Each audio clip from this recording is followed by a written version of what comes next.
안녕하세요. 며칠 전에 국토부에서 좀 이례적으로 12.16 대책 정책 발표 이후 한 달 정도가 된 시점에서 이제 부동산은 안정화가 됐다, 그런 발표를 했더라고요. 다른 지역은 모르겠는데 강서구도 그 말에 맞는지 검증을 해보겠습니다. 우선 정부 발표에 의하면은 9억 미만의 풍선 효과는 없고 15억 이상의 초고가 아파트들도 안정화가 진행 중이다 라고 이제 발표를 했더라고요. 예. 반면 제 생각은 조정기, 지금은 조정기이기 때문에 상승률이 완화됐다, 상승률이 완전히 멈췄다라고 하는 그런 것도 아니고 상승률이 둔화됐다는 걸 갖고 지금 정부가 안정화됐다 라고 얘기를 하는데, 일단은 이거 15억 이상의 초고가 아파트 같은 경우 강서구는 해당 사항이 없는 이야기잖아요. 그러면은 9억 미만의 아파트들의 풍선 효과, 이 부분을 좀 집중적으로 확인해보고, 이 조정기라는 말도 제가 추후에 다시 좀 말씀드리겠습니다. 일단은 12.16 정책 이전과 이후에 몇몇 단지들, 강서구 내죠, 강서구 내 몇몇 단지들에 대한 좀 가격들을 국토부 실거래가 기반입니다. 이거 네이버 호가나 뭐 시세가 아닌, 예, 실거래가 기준으로 여러 가지 몇 개의 단지들을 갖고 좀 제가 조사를 해봤어요. 예, 방법은 간단합니다. 국토부 실거래가 12월 한 달간의 자료를 뽑고, 그 다음에 이제 그 중에서 좀 높다고 생각되는 가격이 12월 16일 부동산 정책 발표 이후로도 좀 높은 가격에 거래됐다고 생각되는 단지들을 몇 군데를 추려가지고 2019년 1월 1일부터 부동산 정책 시작 직전인 12월 15일까지의 좀 그러한 시세와 16일 이후에 시세를 좀 시세는 아니죠. 예, 실거래가니까 실거래가를 좀 비교를 해봤습니다. 우선 첫 번째로 방화 5단지부터 볼게요. 네, 39제곱미터하고 49제곱미터 좀 두 가지 평형을 좀 보려고 하는데,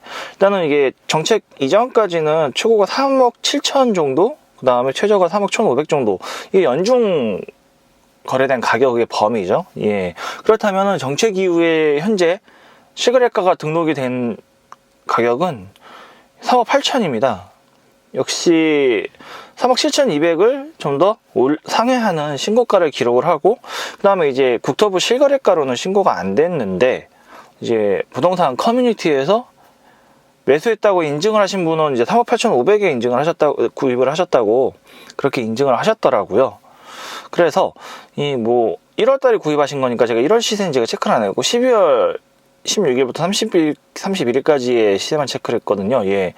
그래서 12월 정책 이후에 2019년 최고가는 12월 16일 정책 이후에 나온 게 이제 방화 5단지 39제곱미터, 흔히 말하는 17평이 되겠고, 이게 좀 정책 전에는 평균적으로 한 3억 3천에서 3억 6천, 그러니까 3억 중반 정도에 좀 거래되는 게 이제 3억 8천 정도 이상으로 지금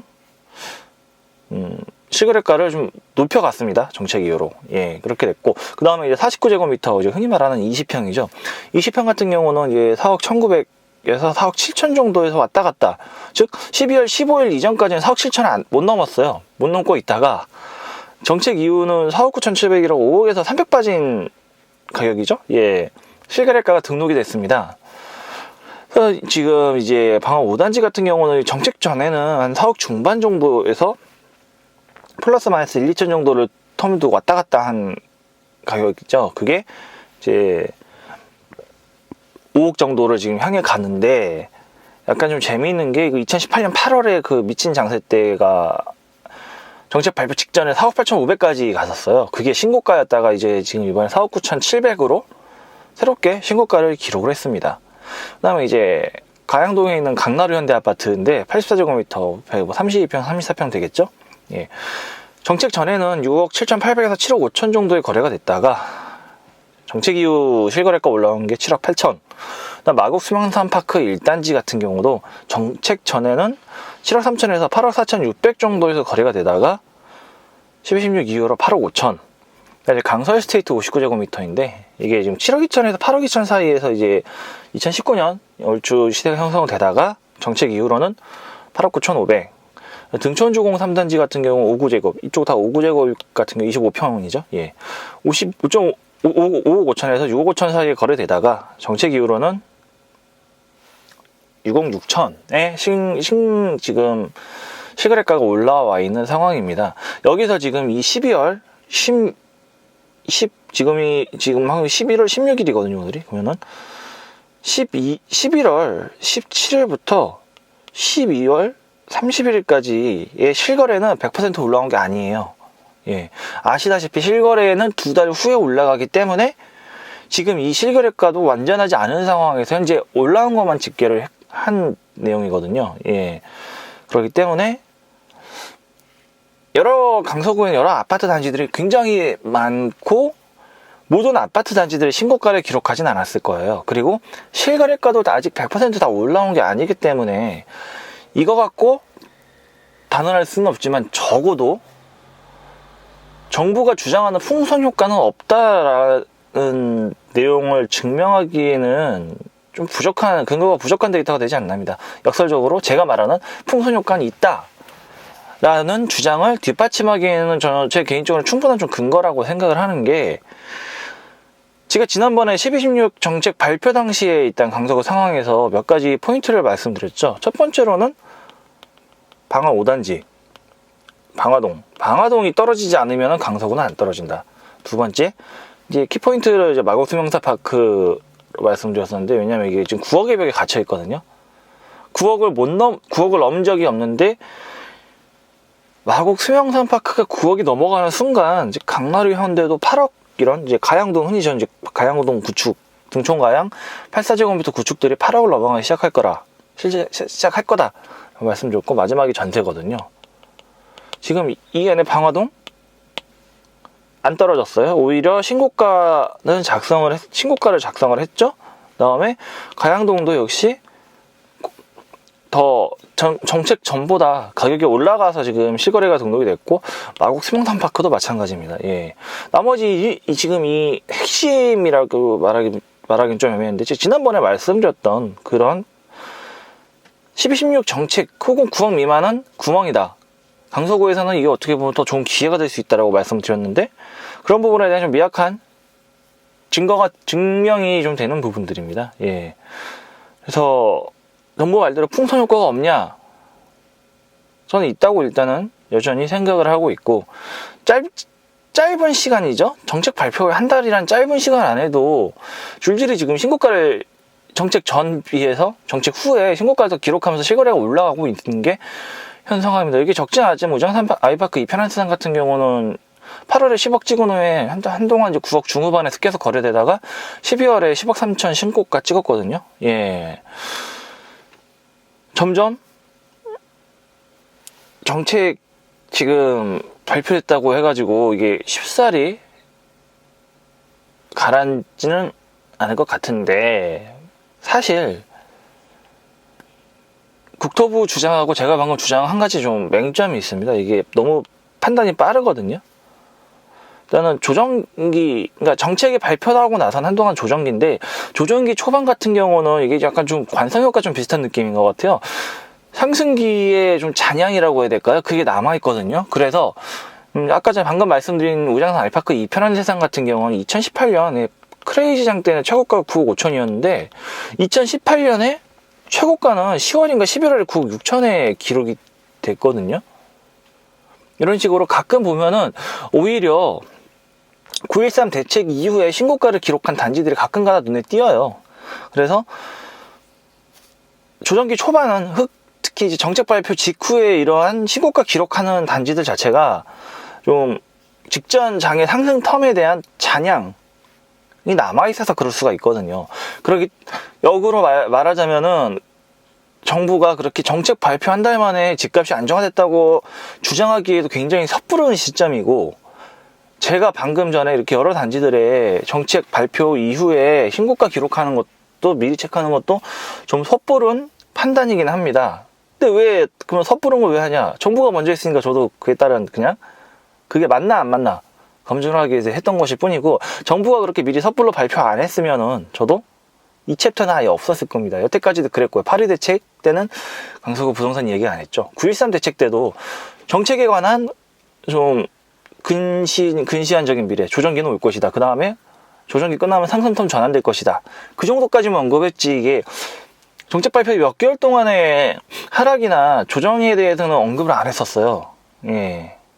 하면 안 되는 사실 부분들이거든요. 정부도 그렇고 저도 그렇고 섣불리 말할 수 없는 시점에서 지금 그거를 정부가 말하니까 저도 말하는 거고.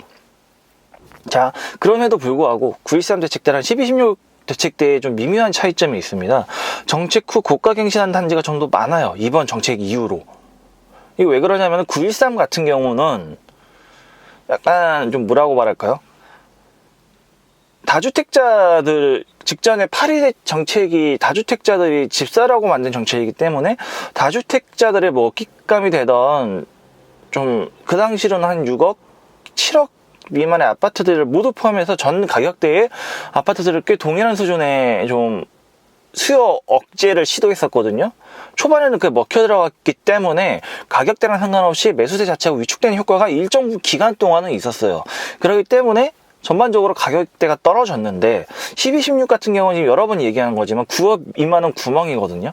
9억 미만은 사도 된다는 시그널을 정부가 이미 줘버렸기 때문에 지금 9억 미만에 있어서는 지금 큰 변동성이 없고, 그 다음에 9.13 대책 이후로도 오히려 그 이후에 신고가를 기록한 아파트 단지들이 있다고 했잖아요. 근데 그때는 그 제가 체크한 바로는 있긴 해도 그렇게 많지는 않았어요. 제가 봤을 땐 가양 우선 이게 10월에 7억 3천인가 7억 5천인가 신고가 찍었었고, 그 다음 우정상 아이파크 이편한시장에 11월인가 9억 6천인가 찍었었거든요.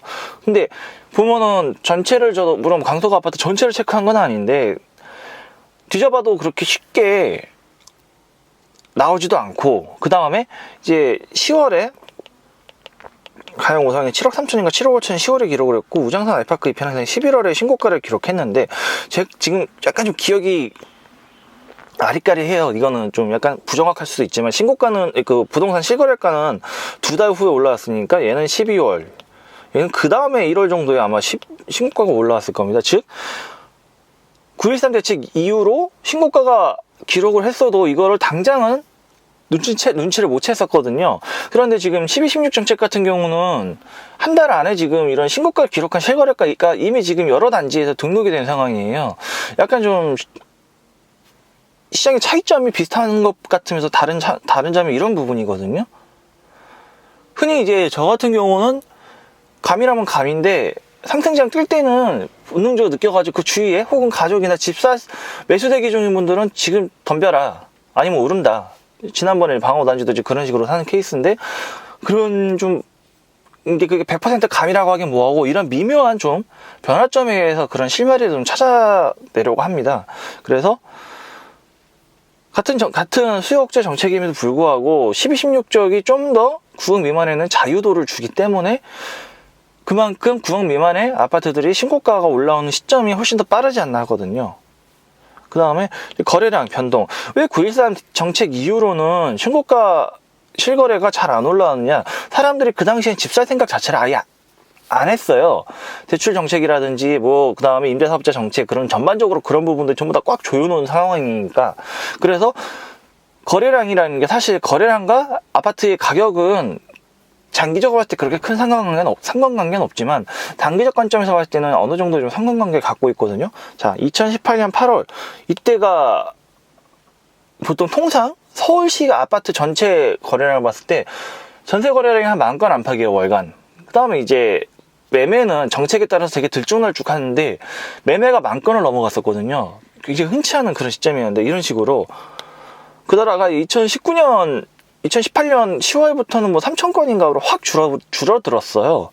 그런 식으로 좀 거래량이 정책에 의해 가지고는 좀 변동성이 큰 편이거든요, 매매 거래량이.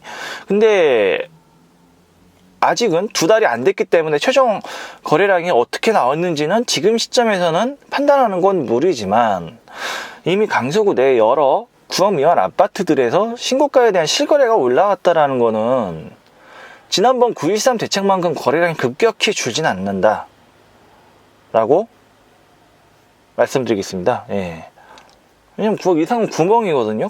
12, 16 정책 전이나 후나 9억 이하의 아파트를 사는 조건은 동일하거든요, 지금도.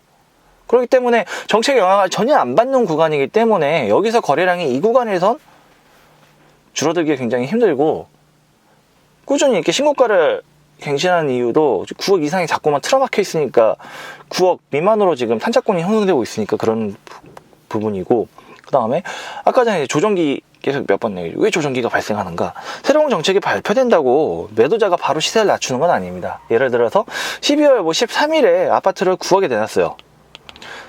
12, 16 정책이 발표됐으니까 정책이 발표됐으니까 이제 9억 이상은 잘 안 팔릴 것 같아. 8억 5천으로 내려야겠어 라고 생각하는 집주인이 없거든요. 그냥 9억은 그냥 냅둡니다. 9억에. 문제는 이 9억이라는 시세가 정책 전하고 후하고 매수자한테 어떤 체감적인 변화점을 불러일으키느냐에 따라서 정책이 단기적으로는 먹히느냐 안 먹히냐 결정이 되는데, 일단 9억 이하는 방금 말씀드렸다시피 9억 미만을 노리고 있는 매수자들 입장에서는 차이점이 없거든요. 예. 그래서 매수자의 움직임에 따라 결정이 되는데, 매수자가 체감적으로 9억 미만은 정책 전후에 대한 변동성이 없습니다. 그렇다면 매수 수요가 정책 전과 후에 변동점이 없으면 정책 전에 9억 미만 바라보고 있는 사람들은 정책이 12, 16 정책이 발표된 걸 계속 바라볼 수밖에 없거든요.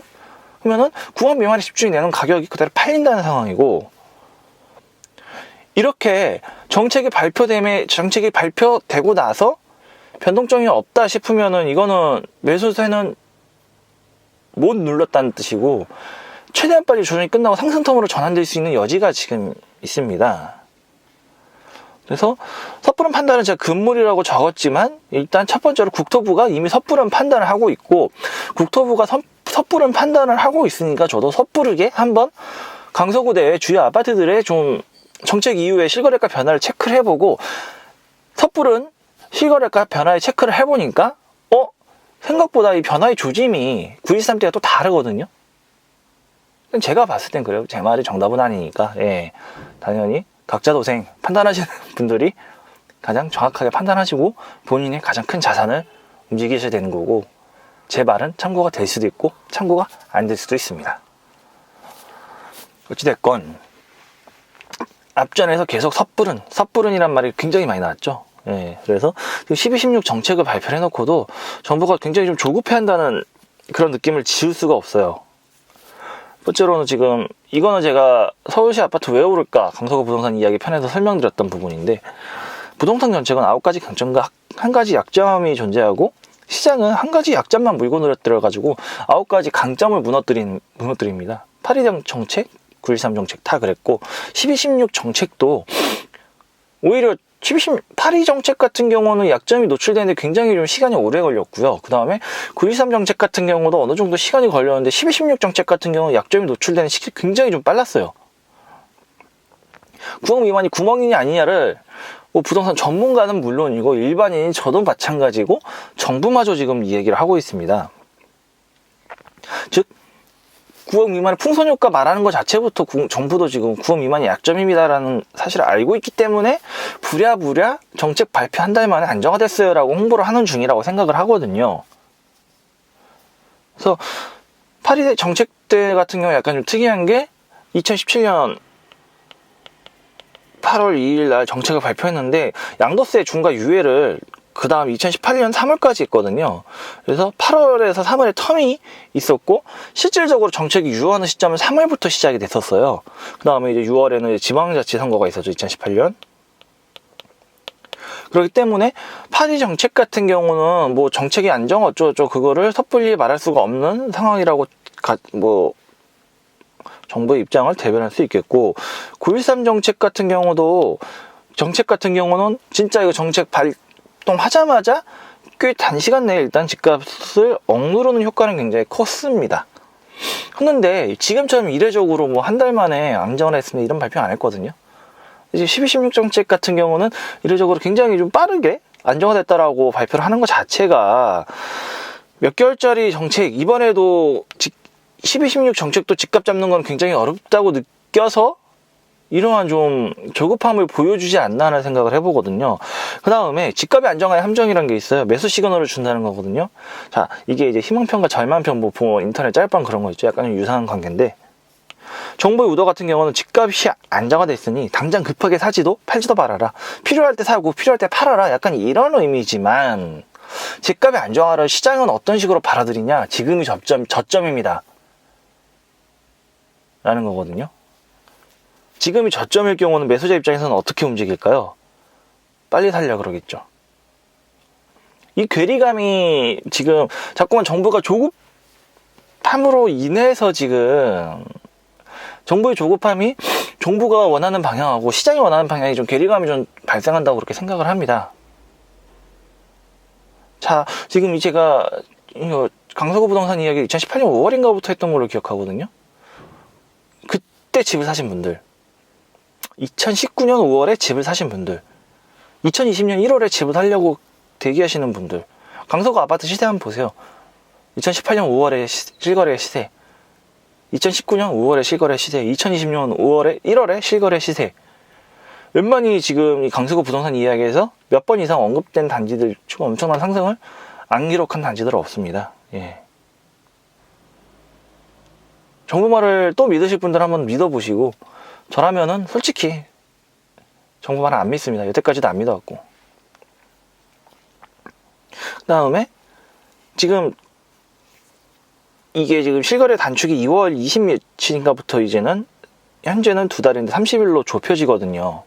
이게 정부한테도 그렇고 정부의 정책의 방향성도 바꿀 수 있는 패러다임이 되고 시장에 참여하고 있는 매수자나 매도자 입장에서도 현재의 이러한 좀 시세를 좀 바꿀 수 있는 패러다임이 될 수 있습니다. 지금은 예를 들어서 2020년 1월에 집을 사도 3월 1일까지만 등록을 하면 되거든요. 실거래 등록은. 보통 이제 실거래 등록은 이제 부동산에서 하는데, 이게 2월 20 며칠 예를 들어서 2020년 3월 1일에 집을 사면은 4월 1일에는 등록을 해야 돼요. 자, 어떠한 지금 매도자, 집주인이 집을 팔려고 매도를 준비 중인 매도자 입장에서 어떤 장점이 있냐면 시세 체크가 빨라져요. 맨날 지금 집주인들이 요즘 이제 부동산들, 공인중개사들 성토하고 있는 게 2019년 12월 1일에 예입니다, 이거는. 그 다음 12월 2일에 하나는 10억에 거래가 됐고 하나는 9억에 거래가 됐습니다. 이렇게 되면은 이 9억에 팔린 거는 12월 7일날 바로 등록을 하고 10억에 팔린 거는 이 12월 1월 거의 뭐 2월 15일날 등록을 하고, 이렇게 되면은 시세는 9억에 있는 것처럼 보이거든요. 이게 지금 집주인들이 갖고 있는 실거래 등록 60일이 굉장히 싫어하는 이유입니다. 이게 좁혀지면 이제 시세 체크는 최장 한 달이거든요. 그리고 한 달을 꼭 채워서 올려도 되지만은 이제 보통 이제 부동산에서 이 실거래를 신고를 한다고 그러잖아요. 근데 이게 어차피 계약서 적당히 모였을 때 신고를 하고 그런 식으로 가기 때문에 최장 한 달이지만 거의 뭐 1, 2주에서 최장 3주 정도로 좀 실거래 등록 시점이 좁혀질 거예요. 그렇기 때문에 집주인 입장에서는 이러한 좀 실거래 등록이 굉장히 환영할 만한 일이고, 정부 입장에서도 이거는 굉장히 좀 환영할 만한 일인 게 2017년에 8.2 대책, 2018년에 9.13, 2019년에 12.16 정책의 공통점이 몇 개월 늦는다는 거예요. 이게 8.2 정책 같은 경우 그 6월부터 상승장이 스타트 됐었거든요. 2017년 기준으로는 그 2달 정도 시간을 끌고 있었고, 2017년에 9.13 같은 경우도 거의 뭐 6월에서 7월 정도에 이미 상승장이 스타트가 됐던 시점이었어요. 그 다음에 2019년 12.16 정책도 8, 9월부터 본격적인 상승장의 스타트가 이루어졌거든요. 그러면은 텀이 거의 2-3달, 2-3개월의 텀이, 상승장은 이미 이때 시작됐지만은 2-3달 후에 정책이 발동이 돼요. 왜냐면은 실거래가 2달 후에 올라오니까요. 상승장이 시작되고 한 달 이내에는 정부도 이게 감이 없는 거예요. 시장 참여자들만 알고 있지. 매수자들은 완전히 집값 뛰는 거 보고 환장할 기세고, 집을 팔려는 분들은 뭐야, 내가 오늘 4억 5천 올려면 내일 시세가 4억 7천이 되네? 매물 걷어들여야겠다. 이런 술래잡기 같은 싸움이 계속 벌어지고 있는데, 문제가 뭐냐, 부동산은 실거래를 신고를 안 하고 있거든요. 실거래가 신고가 안 되니까 정부는 시세 파악이 안 되는 거예요. 여태까지 그래가지고 지금 정부의 정책이 두세 달 텀이라는 이러한 좀 시간적 간극이 발생했다고 생각하거든요. 그럼 이제 정부가 믿을 만한 건 뭐냐, 이제 KB 시세하고 한국감정원 시세인데, 감정원 같은 경우는 전수조사가 아니라 부동산 뭐 전국에 있는 부동산 6,000개 정도로 이제 샘플링 물어봐서 시세가 어때요 해서 물어봐서, 아 뭐 이번 주는 지난주 대비 몇천 뛰었어요, 뭐 그런 식으로 조사를 하는 듯 하더라고요. 그 다음에 이제 KB 같은 경우는 이제 담보대출 그럴 때 보면 총 금액이 신고되잖아요. 그거를 지금 바탕으로 그렇게 집계를 하는데, 문제가 뭐냐면은 정부가 이렇게 부동산 정책을 말할 때는 감정원 시세로만 자료를 씁니다. 그러니 실거래는 늦게 올라오고, 그다음 비싼 실거래는 한참 후에 올라오고, 싼 실거래는 재빠지게 올리니까, 이걸 바탕으로 만약 부동산이 한국감정에 설명해주면은 시장에서는 미치고 팔딱 뛰는 상황이 벌어지고 있는데, 정부 입장에서는 굉장히 느긋한 그런 상황이 연출되는 게 여태까지 그랬거든요. 근데 실거래가가 2달에서 한 달로 좁혀지면은 실제 실거래 등록 유효기간이 한 2, 3주? 빠르면 1, 2주 정도로 좁혀지기 때문에 정책도 굉장히 빠르게 발표될 확률이 커지고, 시세 체크도 빨리 되니까 매도자분들도 실거래, 네이버 호가랑 실거래를 가늠을 할 때 그 간극을 굉장히 좁힐 수가 있습니다. 이렇게 되면 제일 억울한 건 이제 매수대 기자거든요. 일단 그래서 이 실거래 단축이 지금 정책을 발표하는 시점, 그 다음에 집주인들이 집을 팔 때 시세를 참고하는 바로미터 등등 여러 가지 변수에서 좀 꽤 큰 변곡점이 되지 않나 하는 생각을 가져보면서, 뭔가 섣부름의 향이 아닌 오늘 챕터를 마무리 짓겠습니다. 그리고 제가 직전에 이제 강서구 부동산 이야기가 아닌 서울시 부동산 이야기로 또 하나의 그런 플레이리스트를 만들어가지고 채널을 이원화시켜가지고 운영하려고 하는데, 한 가지 좀 부탁의 말씀을 드리고 싶은 게 있어요. 제가 원래 강서구 부동산 이야기 맨 처음 시작했을 때는 강서구 내 동단위에 좀 디테일한 그런 아파트 시세 정보라든지 그런 거를 제공하려고 했었는데, 데이터도 너무 많고 봐야 될 부분도 너무 많고, 제가 강서구에 얼추 뭐 30년 넘게, 그 다음에 뭐 성인 된 후로도 20년 넘게 거주하는 중이긴 해도, 20년 넘게나 20년 가까이네요. 해도 실질적으로 제가 사는 지역 위주로만 디테일하게 알고 있지, 예를 제가 우장산에서만 거의 20년 가까이 살았거든요. 우장산역을 생활권으로 하는 곳만. 그곳을 벗어나면은 그 지역, 다른 지역, 예를 들어서 뭐 가양동이다. 가양동에 오래 거주하시는 분들보다 제가 아는 게 훨씬 적어요. 그렇기 때문에 애매한 지식으로 애매한 소개를 했다가는 진짜 그건 정보의 양도 그렇고 모든 게 애매할 수밖에 없기 때문에 초반에 해보려다가 그거를 말았었거든요. 근데 지금 서울시 부동산 얘기 몇몇 분들께서 답글을 달아주신 게 뭐 특정 지역에 대한 좀 분석을 부탁드리는 그런 답글이 있는데, 제가 능력이 부족한 관계로 강서구 내에서도 그게 안 돼요. 근데 범위를 넓혀서 서울시에 200~300개 된 동을 제가 볼 수가 없습니다. 예, 그래서 서울시 부동산 이야기도 역시 강서구 부동산 이야기처럼 좀 큰 범위의 앞으로의, 특히 이제 정책, 그 다음에 지역 큰 묶음 단위로서의 지역에 대한 그러한 좀 이야기를 해보려고 하는데, 그래서 미리 좀 양해의 말씀을 드리면서 오늘은 여기까지 하겠습니다. 감사합니다.